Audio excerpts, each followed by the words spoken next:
ஓம் நம சிவாய. வாராகி அன்னையின் ஆசியோடு இந்த பதிவை நான் தொடர்றேன். நல்லதே நினைப்போம், நல்லதே நடக்கும்.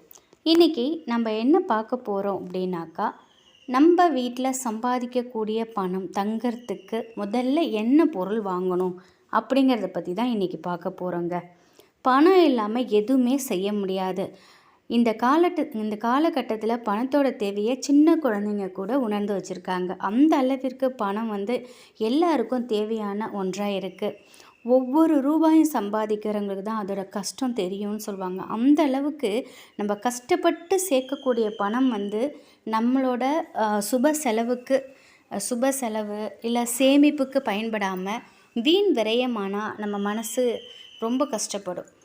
அந்த மாதிரி நம்ம வீட்டில் இருக்கக்கூடிய நம்ம சம்பாதிச்சுட்டு வரக்கூடிய நம்ம பணம் சேமிப்பாகிறதுக்காக நம் வீட்டில் முதலில் எப்பொழுதும் கல்லுப்பு தான் நம்ம வாங்குவோம்.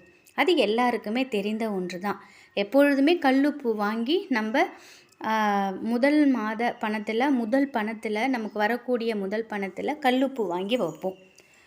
இன்னொரு பொருள் என்ன அப்படின்னாக்கா, துவரம் பருப்பு. நம்ம கஷ்டப்பட்டு உழைச்ச பணத்தை வீண் செலவாமல் இருக்கிறதுக்கு நம்ம கையில் பணம் தங்கணும்னு நினைக்கிறவங்க முதல்ல நம்ம செய்ய வேண்டியது சாம்பாருக்கு வைக்கக்கூடிய துவரம்பருப்பு. மளிகை கடை சீட்டில் முதல்ல நம்ம எழுதக்கூடியது மங்களகரமாக இருக்கிறதுக்காக மஞ்சள் எழுதுவோம்.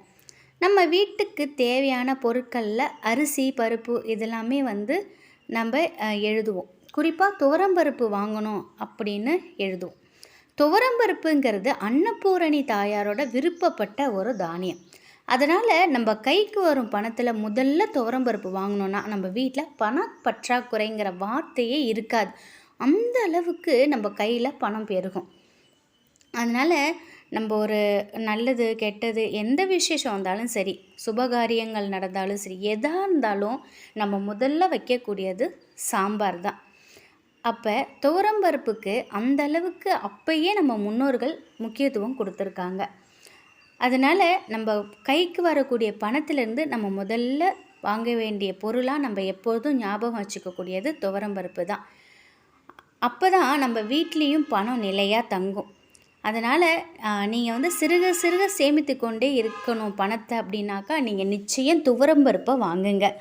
நம்பிக்கையோட உங்கள் வீட்டில் பணம் தங்கணும், வீண் செலவாகக்கூடாது, எதுவும் வீணாக மருத்துவ செலவாகக்கூடாது அப்படின்னு நினைக்கிறவங்க எப்பொழுதுமே நீங்கள் துவரம்பருப்பு ஒரு பொருளை நீங்கள் வாங்கி அது எப்பொழுதுமே முழுமையாக இருக்கிற மாதிரியே பார்த்துக்கோங்க.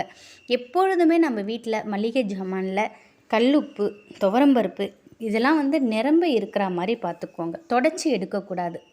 முக்கியமாக அரிசி இதெல்லாமே தொடச்சி எடுக்கக்கூடாது. இந்த மாதிரி சில விஷயங்களை நம்ம செஞ்சுக்கிட்டு வரும்போது நம்ம வீட்டில் பணத்தட்டுப்பாடு, பணப்பற்றாக்குறைங்கிறதுக்கு வார்த்தைக்கே ஒரு இடம் இல்லாமல் போயிடும். அந்த அளவுக்கு நம்ம வாழ்க்கையில் ஒரு சுபிஷம் ஏற்படும். அதனால் நீங்கள் நிச்சயமாக இந்த துவரம்பருப்பை வாங்கி உங்களோட பயன்பாட்டிற்கு வச்சுக்கோங்க.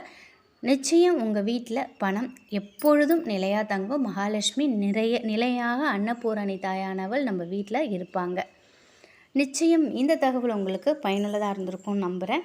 வாராகி அம்மாவோட அருளோடு எப்பொழுதும் உங்கள் வாழ்வில் மகிழ்ச்சியும் சந்தோஷம் பொங்கட்டும். நன்றி.